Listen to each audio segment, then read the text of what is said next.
So I love mall maps. Remember those? They're now those slightly antiquated chunks of lucite that used to have front and center pride of place in retail world.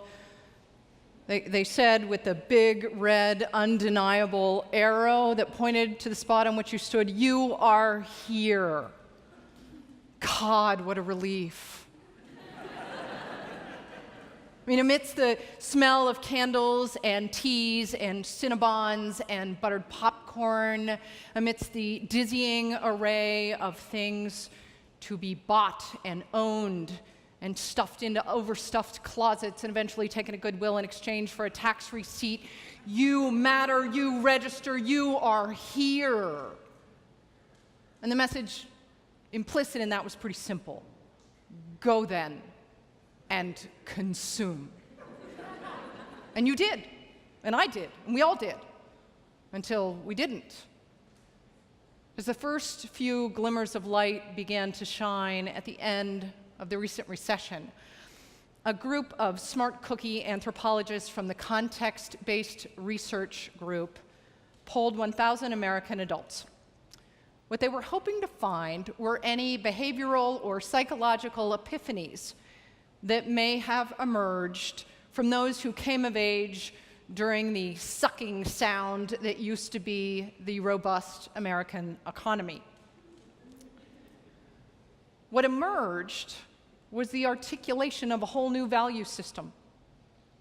Instead of measuring our quality of life with individually focused quantitative metrics, how much, how many, we were measuring the quality of our life by socially, communally focused, experiential, and qualitative metrics. That oft-repeated statistic about the biggest regret of aging baby boomers kept raising its head. I wish I'd spent more time with my family. I wish I'd spent more time with my friends. We are moving towards a paradigm of intentional, compassionate connection.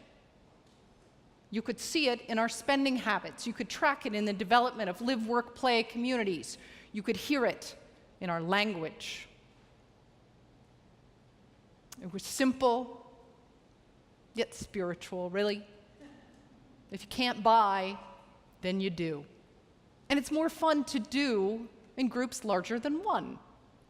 You learn your edges, your dimensions, your impact by bumping up against other people. And in post-consumer America, we needed a new pursuit, and the emerging market seemed to be the connective, experiential one. Well, here's the thing. A financial crisis is a terrible thing to waste. And in the case of the Great Recession and the behavioral epiphany movement that followed, there was growing a great big art-shaped space in the consumer culture. Now, like all things that should be simple, there was a wrinkle. There was unquestionably a need. Only connect, because you don't have the cash to scratch that itch any other way. But there was also an obstacle. Could you please stop looking directly at me and go back to being a virtual presence on my Twitter feed? But there was, voila, ripe, ready, available, a real solution, an ancient and enduring practice called theater that was created, wait for it, to connect communities in times of crisis through direct person-to-person contact. Well, this is great. Need, challenge, solution that overcomes challenge and addresses need. I should be done speaking now, and the American theater should be big bank. But I'm not, and it's not, and this is why I think that is. I think we've forgotten, perhaps, why we exist in the first place. We artists, we audiences, we all of us, once upon a time actors in plays and pageants. I think perhaps we have forgotten the pure and powerful value proposition of the art of imagining. What would it feel like, Adrienne Rich asked, to live in a city whose people were changing each other's despair into hope? What would it feel like to know your country was changing? You yourself must change it. Though your life felt arduous, new, unmapped, and strange, think what it would mean to stand on the first page of The End of Despair. Imagine. Yes, you, with an art-shaped space in you that you could fill in a way that would make you better. In settings like these, when we talk about the health of our cities and the growth of our economies, when we talk about the betterment of our communities and ourselves, we all too often do this arm's length thing with art. We don't talk about it as catalytic, causal, part of a larger equation. We talk about it as a standalone product. And worse, for me, we talk about it as precious, an ornamental trophy for the haves, patronizing handout for the have-nots. How did this happen? Words are important. They are powerful in their own meaning and value, but they become really interesting in context with other words. Let me show you what I mean. Okay, we'll unpack this a little. Town and Country, a publication devoted to fashion, socializing, architecture, interior design, a guide to beautiful living, whether you're living in your home in town or your lakeside, seaside, mountainside abode. Separate ideas, but related in a common desire for elegance. Cool, we get that. Garden and Gun, also a lifestyle publication, this one with a somewhat more southern bent. Again, the title pairing, 2 words. They are separate but related. They are sequential, not concurrent, unless you take out your weeds with a lot more vengeance than the rest of us. But here's one more. Living and Arts. This one also, a daily publication that we used to call a newspaper and now we call a multimodal, multi-platform communication system. Again, the pairing, this and that. Not arts for living, not arts equal living, but related and separate ideas. How did that happen to art? The language of compassion, the capacity for wonder, the estimation of beauty. Okay, maybe that's too ephemeral to be essential. Maybe that feels too squishy to be a civic priority when we have so many more concrete demands on our already challenged coffers of funds and time and bandwidth. Okay, how about a redefinition? How about we think of art not as an ornamental add-on to an elegant life, but a dead obvious solution to a critical societal problem? Simplify and strengthen. Art is not the language of compassion. Art is compassion. It does not teach you to wonder. It is wonder. And don't for a second think that beauty is some fragile ephemera. It has launched ships, thousands of them, according to the ancient Greeks. And God, I love the ancient Greeks. Whole lot of shaking going on, 6th century BC Athens. Same people, same place, same time, created theater and democracy.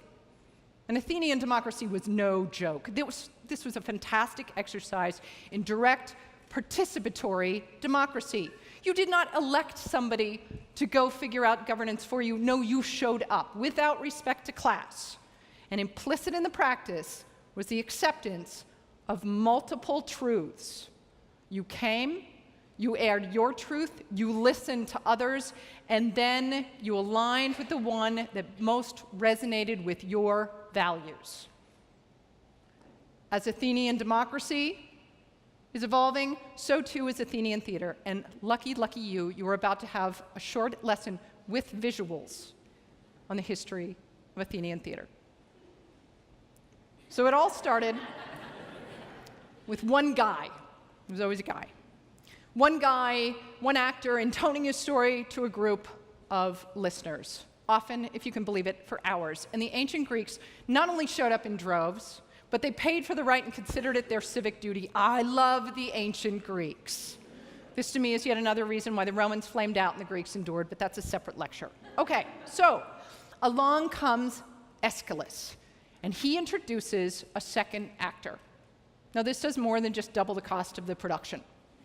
This creates a whole new paradigm of protagonist and antagonist. This creates drama as the audience is asked to lean in, listen, and align with the truth that most resonates with them. Then, to keep it lively, there's Sophocles, after him, a guy named Euripides, who come up with not only a third actor with yet another point of view, but the presence of the chorus. This, a group of actors who are essentially your emissaries on stage. There they are on stage, audibly asking the questions that are going on in your mind. Medea, what are you thinking? So, this, by the way, congratulations, you have just completed a full credits course on dramatic history. This ends the lesson. We have subsequently added a few more actors to the art form. We have subsequently added a few more bells and whistles. But what remains at the core of theatrical practice is the acceptance of multiple truths and the invitation to an audience to lean in, to listen, and then to align. And this practice of leaning in and listening and aligning works your empathetic muscles just as surely as any cardio routine your trainer has you do works your heart. And why might empathetic practice belong in a conversation about better living?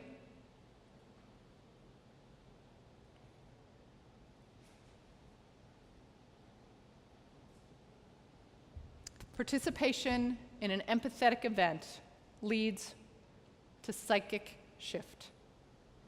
Lasting psychic shift. The former chair of the National Endowment for the Arts likes to say, art works. It's a good catchphrase. It works for you, and it works on you. Imagine that city where public discourse is based on the shared tenets of democracy and theater.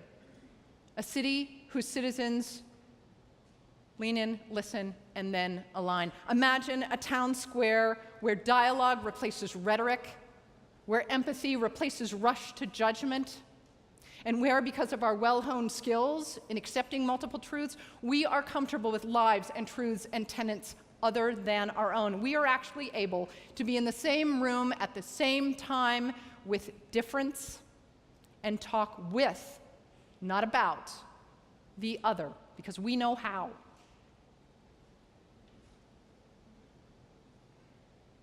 Okay, so I know what you're thinking.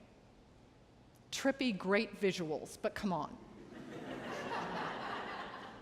Going to a play makes me better. Listening to music makes my city better. How about some statistics? Well, I'm so glad you asked.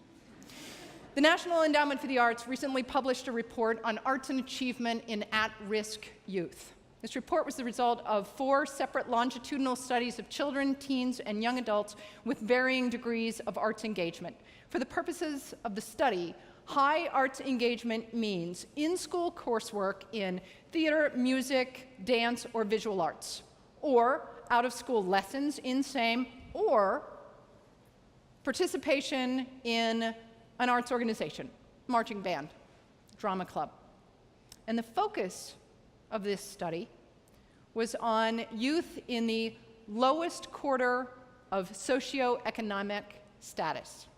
So we're talking about the young people without a safety net. So key findings.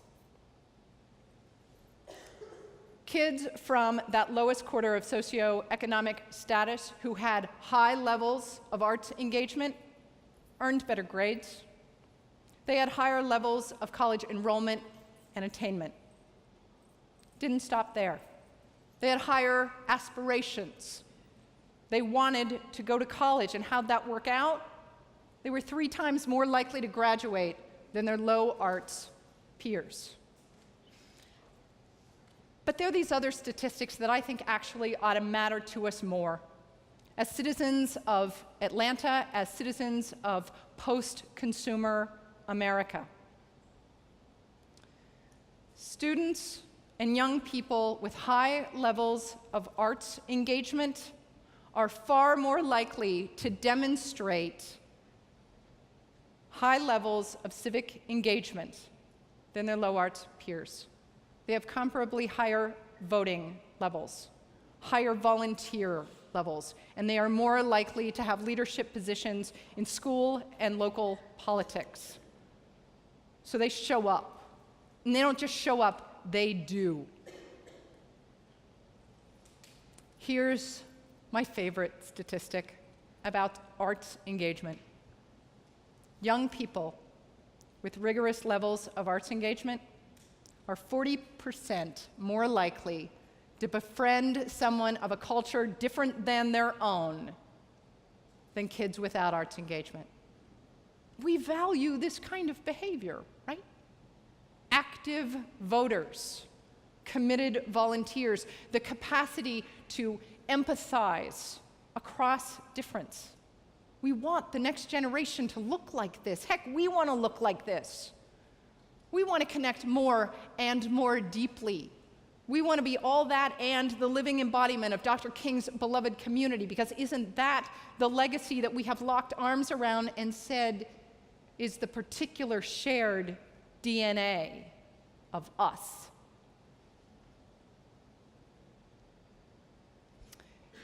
There is a man who sits outside the MARTA station behind the Arts Center where I work. He is there at night, late. He sits on a bench in perfect light, and he wears a cape and a crown. And the crown's gold, and it is not paper. It looks to have some weight. The cape has the heft of fur. He's an older man, and he sits and he rocks in his regalia. He is the life that we see now. He is a life that went before that we do not know. He is levels of meaning and levels of metaphor, and he is a man in a cape and a crown at 1 a.m. in Midtown, bathed in a halo of fluorescent light. And do you wonder how he got there? Do you write his story? Do you feel for his well-being and try to imagine a way in which you could improve it? And do you wonder why that is? Why and how you are capable of caring? Why you think about a story, why you try to imagine a better way forward?